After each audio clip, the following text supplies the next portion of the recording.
Picture the late summer of 1940, where the roar of Rolls-Royce Merlin engines has been violently silenced over the white cliffs of Dover. The Royal Air Force, bled dry of pilots and Spitfires, has collapsed under the relentless hammer of the Luftwaffe. Air superiority, that golden ticket of modern warfare, now belongs exclusively to Hermann Goering. Operation Sea Lion is no longer a tabletop exercise in Berlin, but a grim, terrifying reality setting sail across the English Channel. If the skies are lost, could London actually fall to a German amphibious invasion? Before we tear into the logistical nightmares and armoured clashes of this alternate timeline, I want to hear from you. Drop down in the comments and tell me if you think the United States would have still entered the European theatre if Great Britain had surrendered in 1940. If you are serious about military history, grand strategy, and the brutal mechanics of warfare, hit that subscribe button and lock in. We do not just skim the surface here. We dig into the trench lines, the supply chains, and the raw ballistics of human conflict. To understand how a cross-channel invasion becomes possible, we have to rewind the clock and look at the strategic bedrock that made the summer of 1940 so desperate. The roots of this crisis do not start with the invasion of Poland, but stretch back to the ink drying on the Treaty of Versailles. Germany was stripped of its military teeth, limited to a 100,000-man army, and forbidden from building tanks or combat aircraft. But while the victorious powers of World War I went to sleep, relying on static defences like the Maginot Line and the sheer expanse of the ocean, German military thinkers were quietly rewriting the rulebook. They embraced Bewegungskrieg, or the War of Manoeuvre, combining mechanized armour, motorized infantry, and close air support into a tightly synchronized fist. By the time the 1930s rolled around, the German war machine was not just rebuilding, it was evolving to fight a completely new type of war. Great Britain, meanwhile, was suffering from a severe case of strategic complacency. The British Empire spanned the globe, but its home islands were heavily reliant on naval supremacy to keep the sea lanes open for vital imports of food, oil, and raw materials. When France fell in a shocking 6 weeks in the spring of 1940, the geopolitical tectonic plates shifted overnight. The British Expeditionary Force barely escaped annihilation at Dunkirk, leaving behind massive stockpiles of artillery, vehicles, and ammunition on the French beaches. They brought the men home, but an army without heavy weapons is just a very large, very vulnerable militia. In our actual timeline, the Royal Air Force won the Battle of Britain by the narrowest of margins, forcing the German High Command to indefinitely postpone Operation Sea Lion. But in this scenario, we are looking at a timeline where the Luftwaffe successfully bombs the British radar stations into dust, systematically destroys the fighter airfields in southern England, and establishes total air supremacy over the Channel. Without the Royal Air Force to contest the skies, the Royal Navy, Britain's ultimate shield, faces a catastrophic threat. You cannot park a 30,000-ton battleship in the narrow waters of the English Channel when hundreds of Stuka dive bombers are circling uncontested overhead. The Royal Navy would be forced to pull its heavy surface fleet north to Scapa Flow, leaving the southern coast dangerously exposed. This creates a narrow, fleeting window of opportunity for the German invasion forces. But bridging a 21-mile gap of hostile, unpredictable water is a completely different beast than rolling panzer divisions across the flat plains of France. Why is crossing a relatively small body of water so historically terrifying for an invading army? Just look back at our own history, when George Washington crossed the Delaware River in 1776.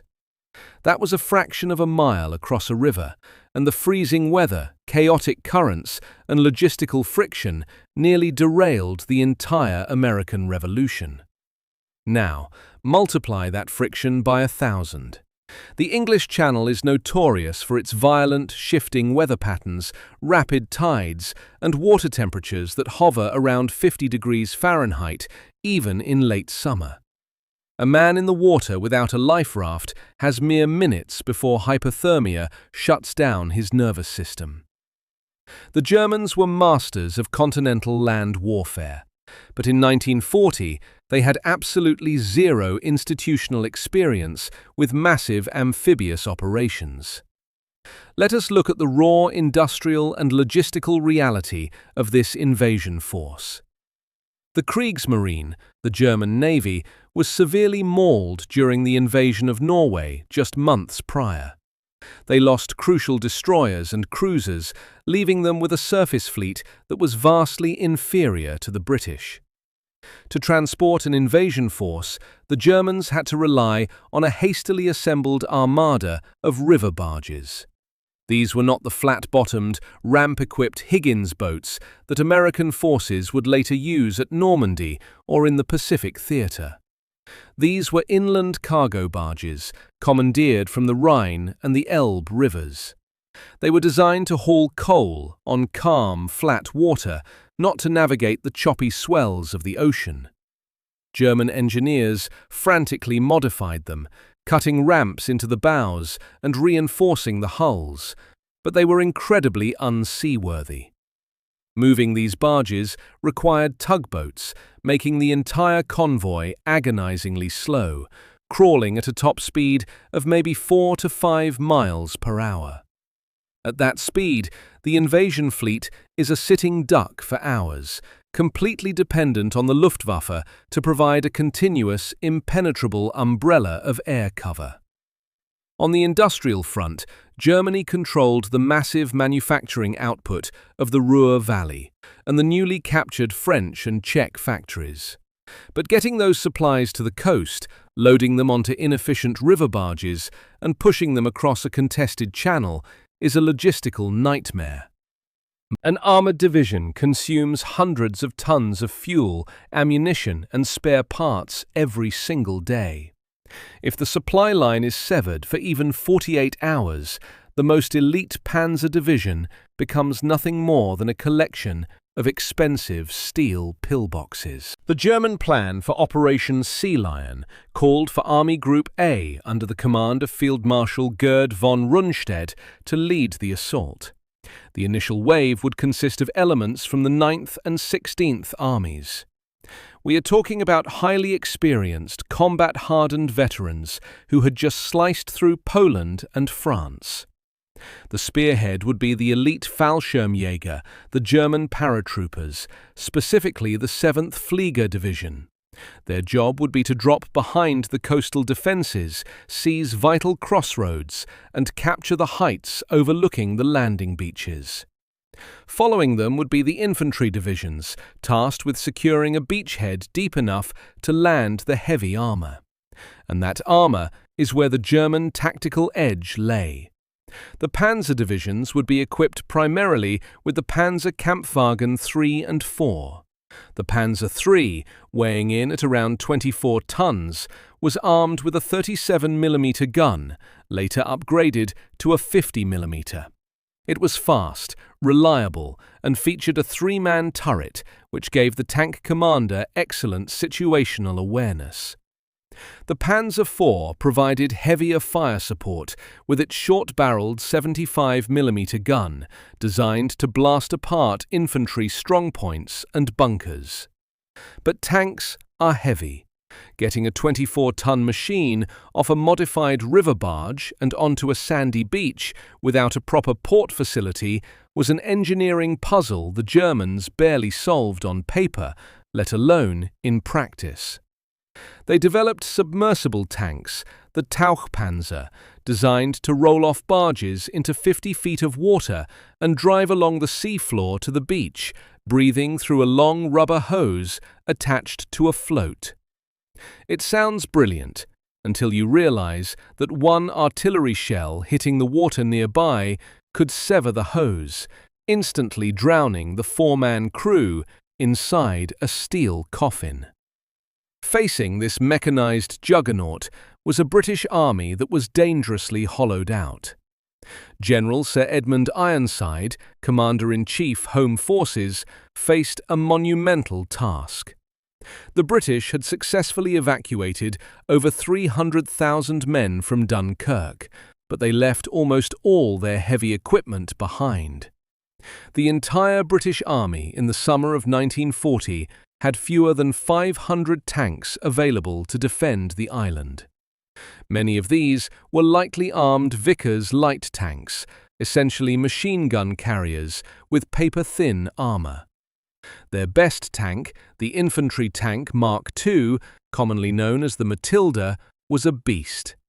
Weighing 27 tons and boasting up to 3 inches of frontal armor, the Matilda was practically immune to the standard German 37mm anti-tank gun. But it was agonizingly slow, topping out at around 15 miles per hour on a good road, and its 2-pounder gun lacked a high-explosive shell, making it poor at taking out anti-tank guns. To supplement the regular army, the British government formed the Local Defence Volunteers, later renamed the Home Guard. This was a militia of over 1 million men, primarily composed of those too old or too young for regular service, including many hardened veterans of the trenches of World War I. But courage does not stop a panzer division. The Home Guard was chronically short of modern weapons, often drilling with shotguns, hunting rifles, and improvised explosives like the sticky bomb. British doctrine in this desperate hour relied on a series of defensive stop lines crisscrossing the countryside, the most important being the GHQ Line. This was a network of anti-tank ditches, concrete pillboxes, and fortified bridges designed to channel and delay the German advance.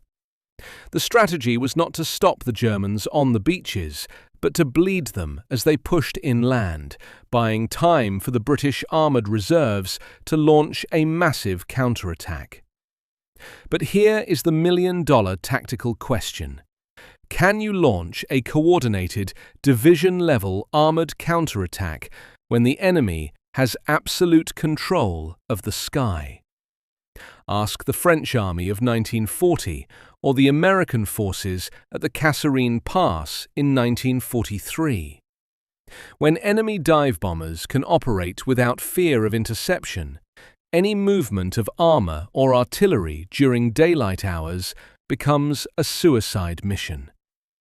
The British counterattacks would have to be launched at night, complicating command and control, or risk being shredded by Stukas before they even reached the front line.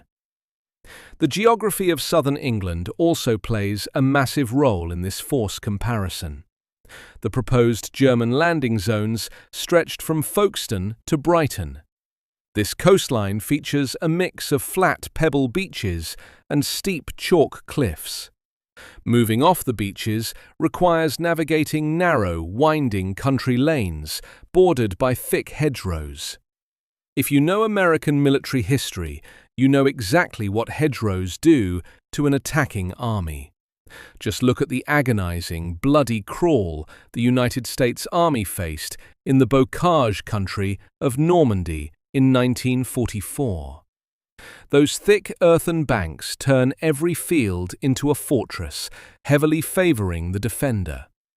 A handful of British regulars, armed with Bren light machine guns and Boy's anti-tank rifles, could hold up a German motorised column for hours.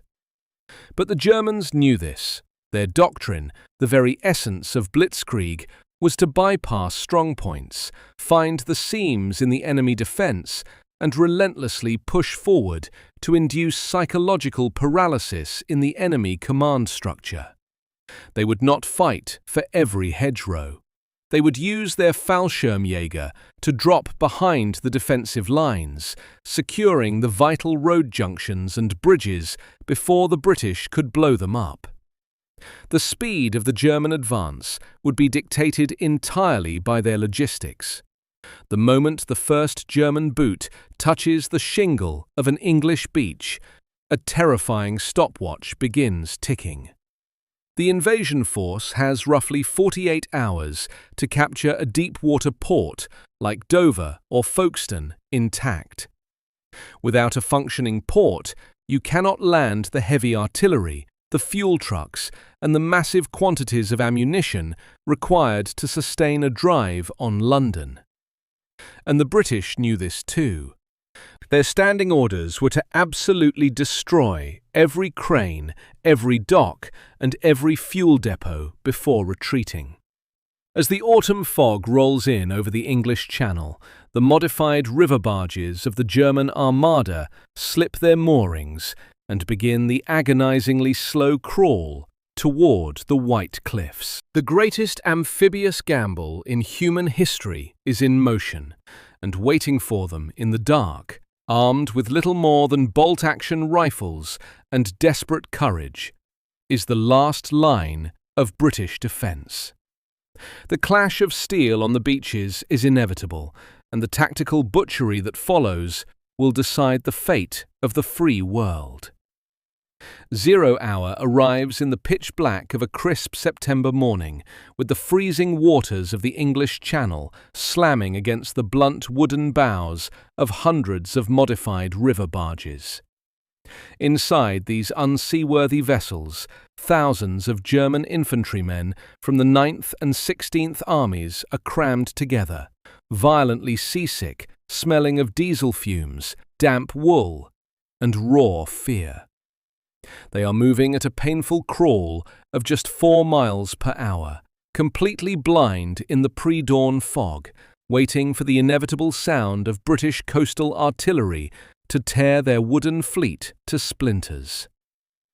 To understand the sheer mechanical butchery that is about to unfold on the beaches of southern England, we have to strip away the romance of war and look at the cold, hard ballistics of the weapons that will define this infantry clash. The German squad is built around a singular, terrifying piece of engineering known as the Maschinengewehr 34, or MG-34. Unlike the American military, which distributed firepower across the squad with the M1 Garand and the Browning automatic rifle, the German tactical doctrine revolved entirely around this general-purpose machine gun. The MG-34 fires a heavy 7.92mm Mauser cartridge at a blistering rate of up to 900 rounds per minute. That is 15 bullets leaving the barrel every single second.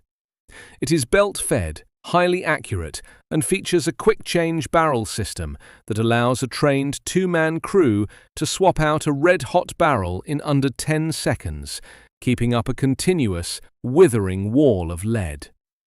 Facing this portable buzzsaw is the British infantryman, armed with the Lee-Enfield short magazine Mark III. On paper, a bolt-action rifle seems hopelessly outclassed by a modern machine gun. But the Lee-Enfield is arguably the finest combat bolt-action rifle ever fielded. It holds 10 rounds of .303 caliber ammunition, double the capacity of the standard German Kar 98K. More importantly, its bolt mechanism cocks on closing rather than opening, making the action incredibly smooth and fast. A highly trained British regular could perform the famous Mad Minute, putting 20 to 30 aimed rounds into a 15-inch target at 300 yards in 60 seconds. When you put a battalion of British infantry behind a concrete pillbox or a sandbagged trench, their combined rifle fire can simulate the suppressive effect of heavy machine guns. But how does a conscript with a bolt-action rifle hold his ground when the sky itself is screaming? At exactly 0400 hours, the silence over the Kent coastline is shattered by the drone of hundreds of Junkers Ju-52 transport planes flying at a dangerously low altitude of just 400 feet. The German Fallschirmjaeger, the elite airborne spearhead of the 7th Flieger Division, begin tumbling out into the dark. Their primary objective is to seize the heights overlooking the landing zones and capture the vital bridges crossing the Royal Military Canal. This canal is a defensive earthwork originally built to stop Napoleon, but in 1940 it serves as a massive anti-tank ditch separating the coastal Romney Marsh from the rest of England. But the German airborne doctrine has a fatal, almost incomprehensible flaw. Unlike American paratroopers, who will jump into Normandy 4 years later with their primary weapons strapped to their bodies, the German paratrooper jumps armed only with a pistol and a small gravity knife. Their rifles, submachine guns and MG-34s are dropped in separate weapons canisters. When the Fallschirmjaeger hit the ground in the chaotic, wind-swept darkness of the English countryside, they are practically unarmed. They have to frantically search for their canisters in the dark, while British Home Guard patrols and regular infantry begin hunting them down. The fighting around the Lymm airfield and the Royal Military Canal devolves into savage, close-quarters brawls in the mud, fought with bayonets, entrenching tools, and sheer desperation. If you want a historical parallel, look at the Battle of Antietam during the American Civil War, specifically the slaughter at Bloody Lane. The Royal Military Canal becomes exactly that, a sunken trench of death where isolated pockets of German paratroopers try to hold off determined British counterattacks without heavy weapons or artillery support. As the sun begins to crest over the horizon at 0630, the true scale of the invasion fleet becomes visible from the white cliffs of Dover. The Royal Navy is absent, held at bay by the total air supremacy of the Luftwaffe. But the British coastal artillery is not silent. Massive 14-inch and 9.2-inch guns, hidden in reinforced concrete casemates, open fire. Because the German Kriegsmarine lacks heavy cruisers and battleships to provide effective naval gunfire support, the invasion barges are forced to run a gauntlet of high-explosive shells, completely naked. When a 100-pound artillery shell scores a direct hit on a wooden river barge packed with 50 men and highly volatile ammunition, there is no dramatic sinking. The barge simply vaporizes into a red mist of splinters and human remains. By 0700, the surviving barges hit the shingle beaches stretching from Folkestone to Dungeness. This is not the hard-packed sand of Omaha Beach. This is shingle, millions of loose, smooth pebbles that shift and slide underfoot. Running on shingle is exhausting. It drains the energy from a heavily laden infantryman in seconds. For vehicles, it is an absolute nightmare. The moment the German ramps drop, the slaughter begins. British defensive doctrine relies on the Vickers heavy machine gun. This is a weapon that fires the same .303 cartridge as the Lee-Enfield, but it is water-cooled, meaning it can fire continuously for hours without the barrel melting. The British have carefully positioned these guns in concrete pillboxes to fire in enfilade, meaning they shoot across the length of the beach rather than straight out to sea. One Vickers gunner, safely encased in reinforced concrete, can mow down an entire platoon of Germans wading through the surf. The scene on the beaches mirrors the horrific American experience at Tarawa in 1943, where Marines were hung up on coral reefs and forced to wade hundreds of yards through interlocking fields of machine gun fire. Flesh and blood can only take so much punishment, and the initial German assault waves are pinned down behind the very sea wall they were supposed to breach. To break this deadlock, the Germans deploy their secret weapon, the Tauchpanzer. These are modified Panzer III and Panzer IV tanks designed to drive along the sea floor and emerge onto the beach. But the English Channel is unforgiving. Many of the tanks leak and drown their crews. Those that make it to the shallows struggle to gain traction on the steep, shifting shingle banks. The tracks spin uselessly, throwing up showers of pebbles, turning the tanks into stationary steel targets. The British infantry, lacking dedicated anti-tank guns on the immediate coastline, engage them with the Boy's anti-tank rifle. This is a massive shoulder-fired weapon chambered in a brutal .55 caliber.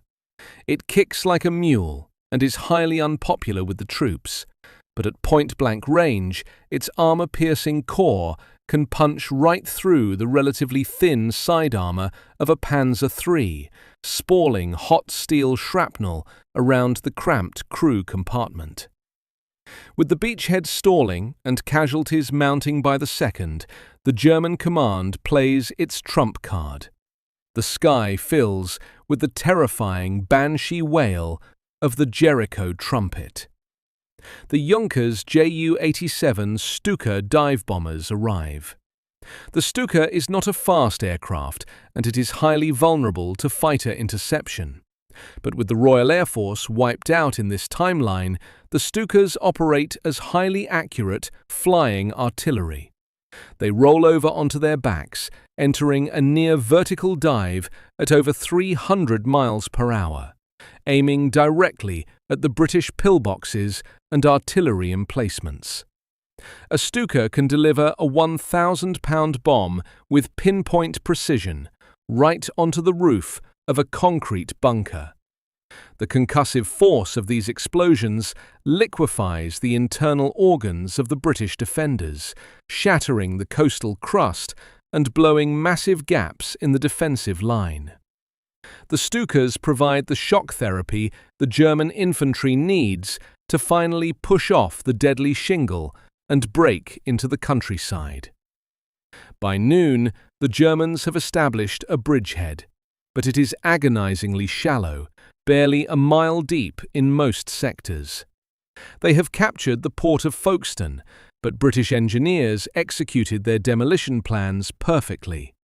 The cranes are twisted wreckage, the docks are blown, and the harbour is blocked by scuttled tramp steamers. The German logistical stopwatch is ticking loudly. They desperately need to offload heavy artillery, fuel and ammunition, but they are forced to do it manually, carrying crates of heavy shells through the surf under intermittent sniper and mortar fire. This brings us to the critical turning point of the first 48 hours. The British counterattack. General Ironside triggers the release of his armoured reserves. Elements of the 1st Armoured Division begin moving south toward the invasion zone. Because the Luftwaffe controls the daylight skies, this movement is incredibly dangerous, and many British tanks are strafed and destroyed by low-flying Messerschmitt Bf-109s before they even reach the combat zone.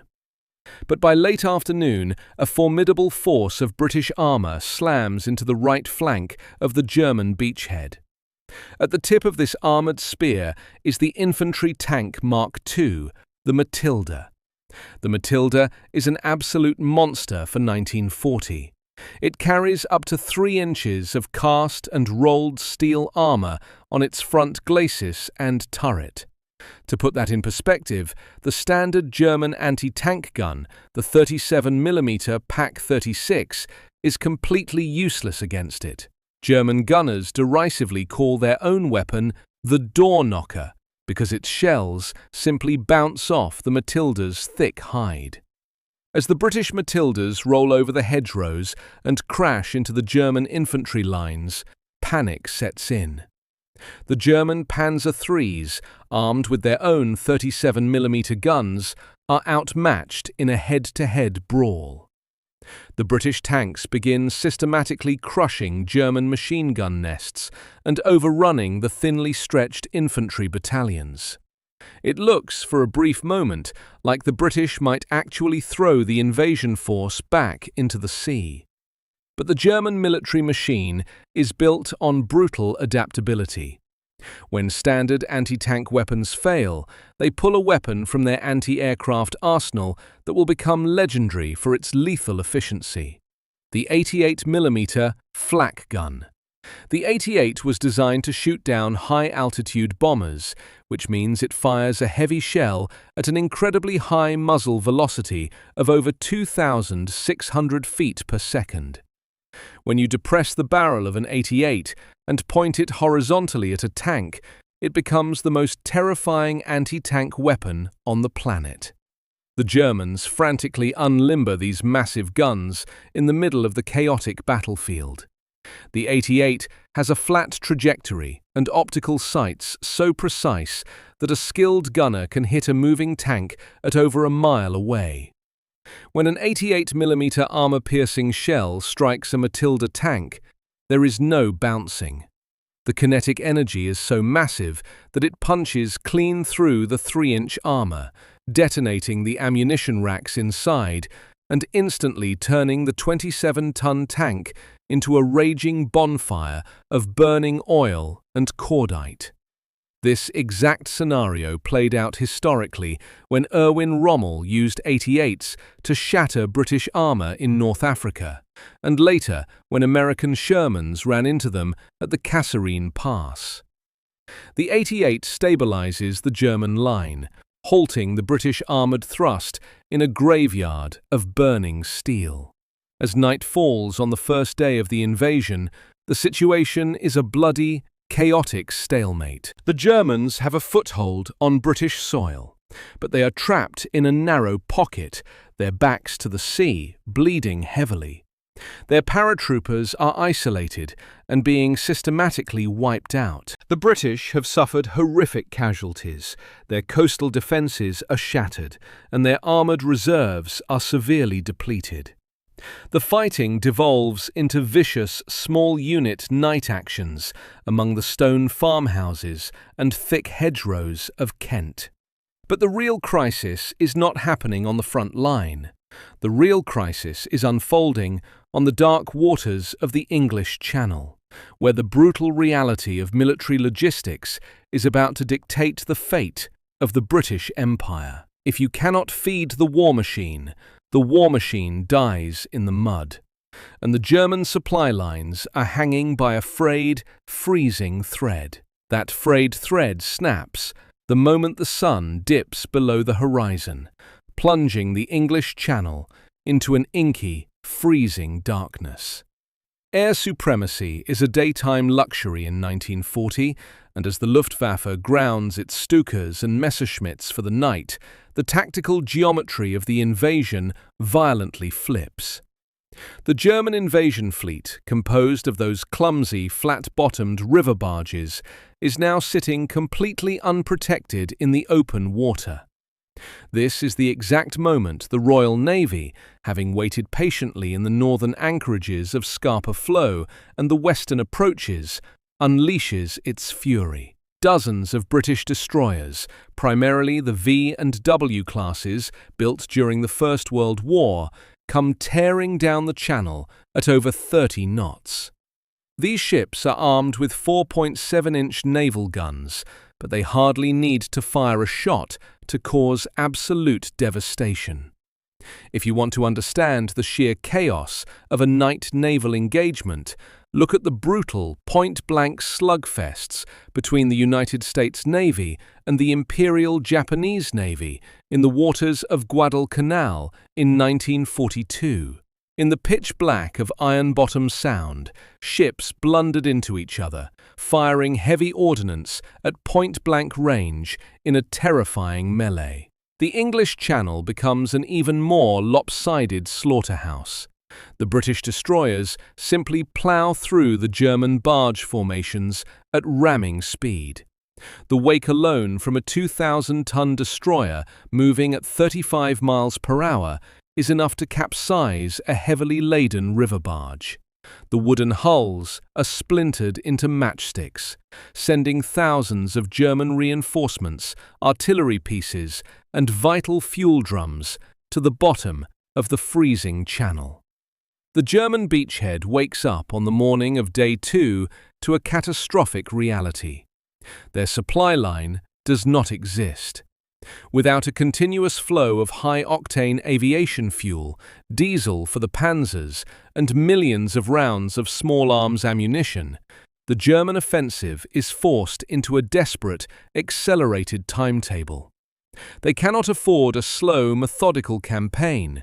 They have to lunge for London immediately, hoping to decapitate the British government and force a political surrender before their own army starves in the field. But as the German mechanized columns push inland, relying on daylight air support to blast their way through the British stop lines, they run headfirst into a shadow war. British intelligence, operating out of Bletchley Park, has already cracked the German Enigma codes. They are reading the Wehrmacht's operational orders almost as fast as the German field commanders are receiving them. This allows the British to perfectly position their dwindling reserves, striking precisely where the German lines are thinnest. But the real nightmare for the advancing Germans is the British auxiliary units. This was a highly classified, clandestine guerrilla force created by Winston Churchill, entirely separate from the regular army or the Home Guard. These were six-man cells of local farmers, poachers and gamekeepers who knew every inch of the local terrain. They were heavily armed with suppressed weapons, plastic explosives, and time pencils, and they operated out of hidden underground bunkers known as operational bases, dug deep into the chalk hillsides. Their orders were simple and suicidal. They were to let the German front line pass over them, emerge at night, and wreak absolute havoc on the German rear echelons. This type of asymmetric warfare is a strategic cancer for an invading army. Think of the French and Indian War, where British regulars were bled dry by irregular fighters in the dense American wilderness, or the relentless ambushes led by Francis Marion, the Swamp Fox, during the American Revolution. The British auxiliary units replicate this perfectly in the dense hedgerows of Kent and Sussex. They assassinate German officers, dynamite railway lines, poison water supplies, and blow up ammunition dumps. The German supply convoys, already suffering from the naval massacre in the Channel, are now being ambushed on the narrow country lanes. A German panzer division requires massive logistical support, but if the fuel trucks never reach the tanks, the armoured spearhead grinds to a dead halt.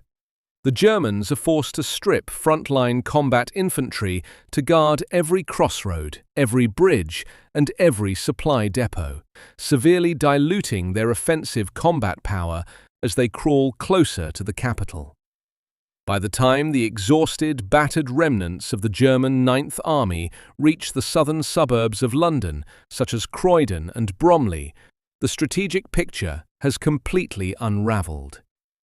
The British government has already executed its contingency plans.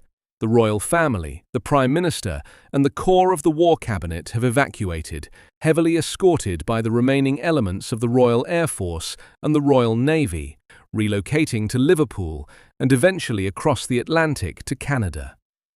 Furthermore, the British have enacted a ruthless scorched earth policy. Operation Fish has already successfully transported the entirety of Britain's gold reserves to Ottawa, ensuring the wealth of the empire does not fall into Nazi hands. British engineers are systematically blowing up their own infrastructure. The coal mines of Wales are flooded, the aircraft factories in the Midlands are rigged with explosives, and the vital deep-water ports on the western coast are heavily mined and sabotaged. Even if the Germans capture the island, they are inheriting a ruined, burning rock with absolutely zero industrial value. But the tactical reality on the ground in London is where the German war machine finally breaks its teeth. Urban warfare is the great equalizer in military conflict. The very doctrine of blitzkrieg, which relies on speed, maneuver, and bypassing enemy strongpoints, completely disintegrates in a dense metropolitan environment. When a Panzer III enters a narrow city street, it becomes a steel coffin. The tank commander has two terrible choices. He can button up, closing his hatches to protect himself from sniper fire, which leaves him virtually blind to the infantry hunting him with sticky bombs from basement windows. Or he can stand up in the cupola to see the battlefield, making his head a primary target for a British marksman hiding 3 blocks away. A city fight neutralizes air support and mechanized advantage. Look at the horrific urban meat grinder that the United States Marines faced in Hue City during the Vietnam War, or the grueling block-by-block battle fought by the American First Army in the German city of Aachen in 1944. Artillery and dive bombers can turn buildings into rubble, but rubble is actually vastly superior defensive terrain than an intact building. A bombed-out brick row house absorbs high explosives beautifully and provides perfect concealment for a squad of infantry. London in 1940 is already heavily damaged by the initial phases of the Luftwaffe's bombing campaign. The streets are choked with debris. The British Home Guard, fighting alongside the surviving regular army units, turn the capital into a fortress. They use a tactic known as mouse-holing, blasting holes through the interior walls of adjoining row houses so they can move down an entire street without ever stepping outside. The Germans are forced to clear every room, every basement, and every sewer line with grenades, flamethrowers, and submachine guns. It is a slow, agonizing process that consumes infantry at a terrifying rate. The German casualties skyrocket, and their medical supply chain is non-existent. Wounded German soldiers are left to die in the rubble because there is no way to evacuate them back across the English Channel. As the calendar turns to November, the ultimate enemy of Operation Sea Lion arrives: the weather. The autumn gales of the English Channel are legendary for their ferocity. The wind whips the sea into a freezing, towering frenzy. The few remaining German supply barges are smashed against the French coast or swamped in the open water. The Luftwaffe is completely grounded by heavy fog, freezing rain, and zero visibility. The German army in London is now entirely cut off from the continent. They have no food, no winter clothing, and no ammunition. The hunters have become the hunted. The British counterattacks, launching out of the Midlands and supported by heavy artillery that the Germans can no longer silence from the air, begin to systematically crush the isolated German pockets. The political shockwaves of this prolonged, bloody stalemate would permanently alter the globe. Across the Atlantic, President Franklin D. Roosevelt would be watching the slaughter with intense calculation.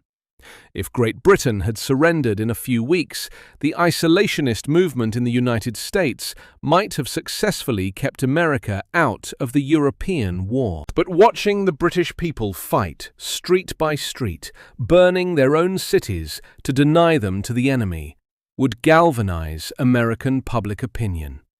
The Lend-Lease program would be put into hyperdrive, and the United States Navy would likely be forced into an early, undeclared shooting war in the Atlantic to protect the convoys supplying the British forces fighting in the northern half of the island.